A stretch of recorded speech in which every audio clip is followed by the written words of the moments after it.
Assalamu alaikum, people. What it do? This is your boy Azakar, bringing flame. You already know. Make sure you like, share, and subscribe. Like, share, and subscribe. Hit that notification bell, homie. You be left in that loop. You be left in that loop every time your boy drop it. Drop it like hot. Like it's hot. Shout out to the black YouTube out there, man. Ticket TV, Carcino, Kwame Brown, the league attorney, J.R. Wisdom, Mr. Palmer, Two Off of Sports, Two Off of TV, yo, and Professor B1, Professor Truth, always bringing it on these YouTube streets. So make sure you like, share, and subscribe. Like, share, and subscribe, people. And check out these other people's channels, man. You know what I'm saying? They always bring the flame. Speaking of bringing that flame,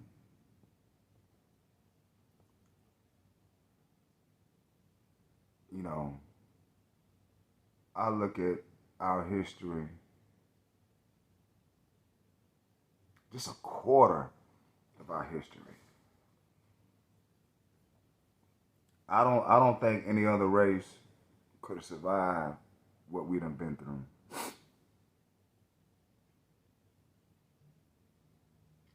Yes, I know everybody had turbulent times in their bloodline.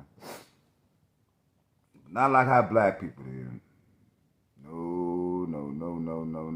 We've been cut off from so much. Cut off from our God, our languages, our culture, our being, our self. You know, we were cut off from everything and made into something else. We were made in the image of white people. Let's just be honest here. Let's just be honest. I don't have my tongue. I don't.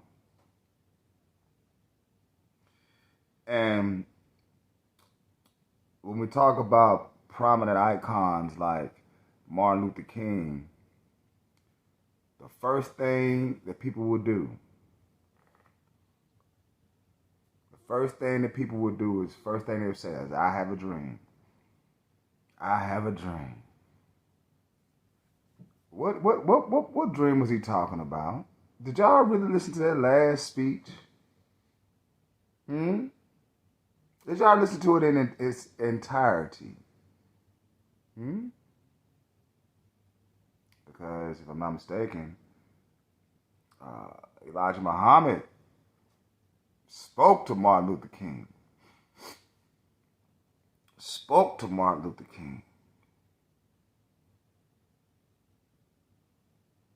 And you know, his first impression on Martin Luther King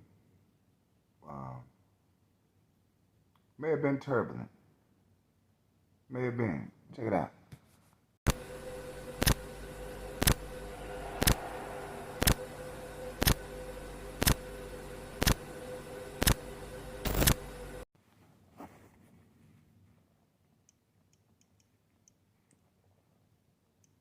Greetings to you. Muhammad, the preacher of inequality to you.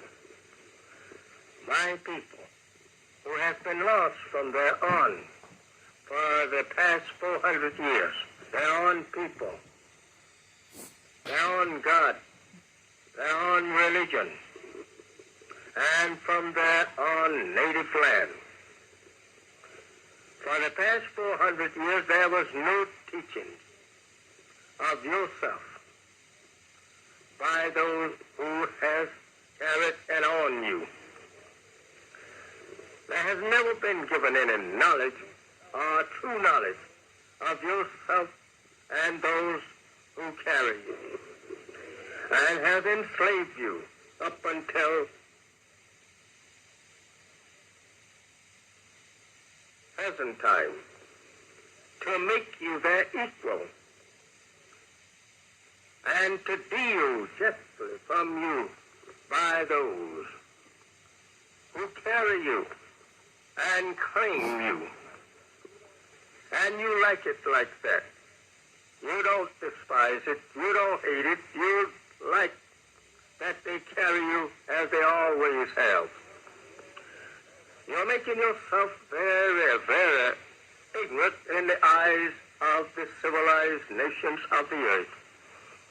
We all are very ashamed of your own actions today in a modern time, modern world, and in an educated world.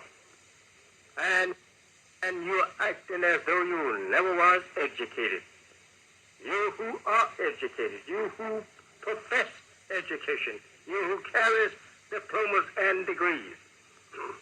It is a shame to see you so far off today from your own, from the knowledge of your own self. It is very shameful.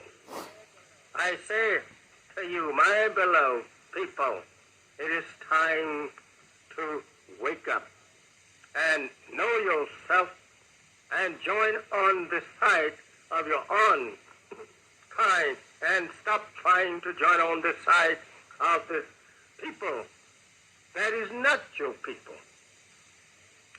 You are marching on.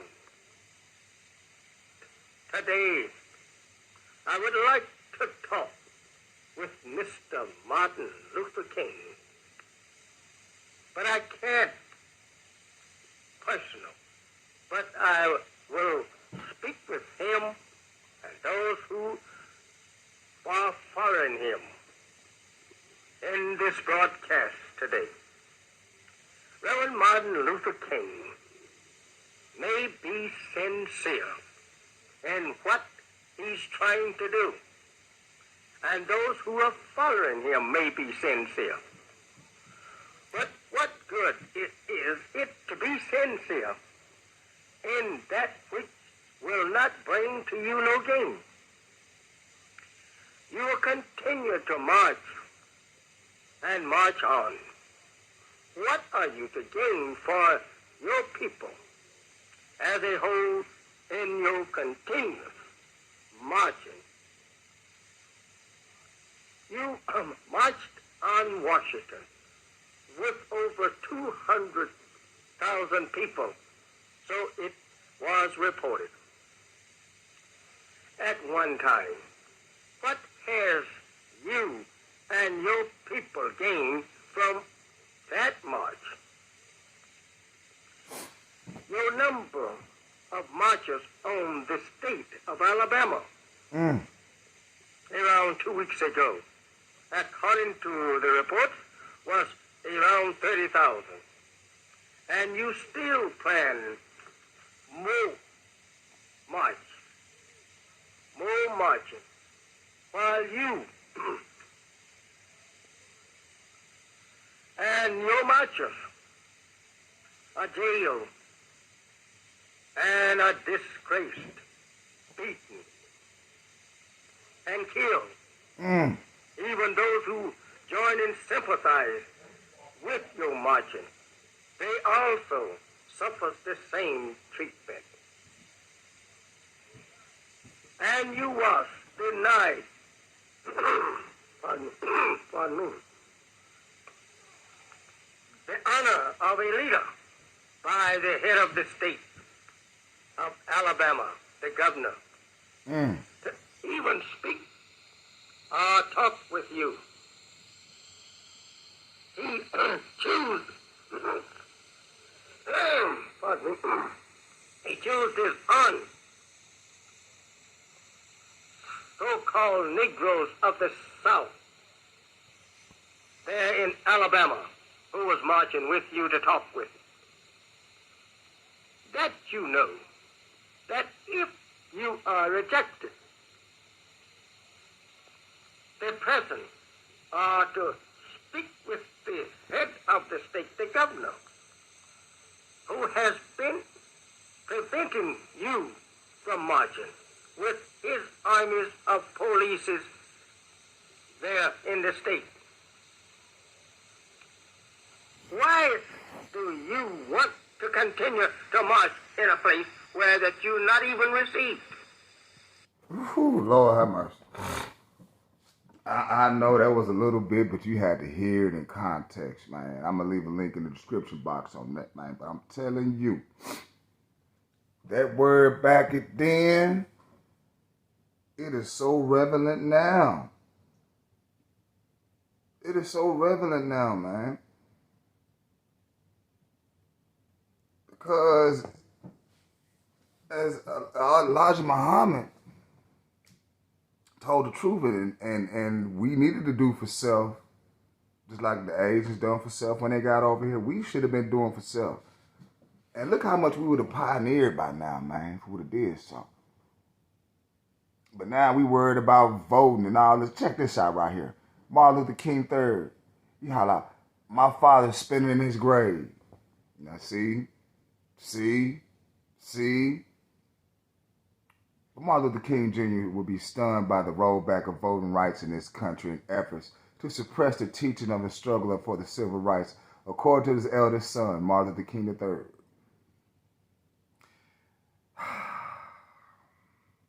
Mr. Muhammad tried to teach, didn't he? That man tried to teach, didn't he? He undefeated so far, man. Ain't nobody even tried to, he came close to whooping this man. They may slander or try to do all this, but what do they got? He said, people ask me, what do you think of your father is doing? He is not as turning over. He is spinning in his grave, Martin Luther King III told Deadline in the conversation at the XSW Conference Festival. He imagined his late father thinking, what the heck is going on? Me, my team, and we open doors that should never been closed. I think they need to listen to that. Just like y'all heard that old school speech from, that old school broadcast from Elijah Muhammad, they need to listen to the entirety speech of Martin Luther King. Maybe they get a different perspective. Because I think he changed his mind at the end of that, you feel me? But it's your boy Musa, man. Do me a favor, like, share, and subscribe. Like, share, and subscribe. I'm telling you today, was he right? Should he be rolling over to continue what we going through? There ain't no equal opportunity here, man. You know that. You know that. You know that, man. It is what it is. Peace. And about the Haggard people. He has not been able to break my spirit. They hate Farrakhan. What you hate me for? I don't rob nobody. I don't steal. I don't lie. I don't fornicate. I'm not a homosexual. I don't countenance dope. I clean people up from that. Why you don't like me?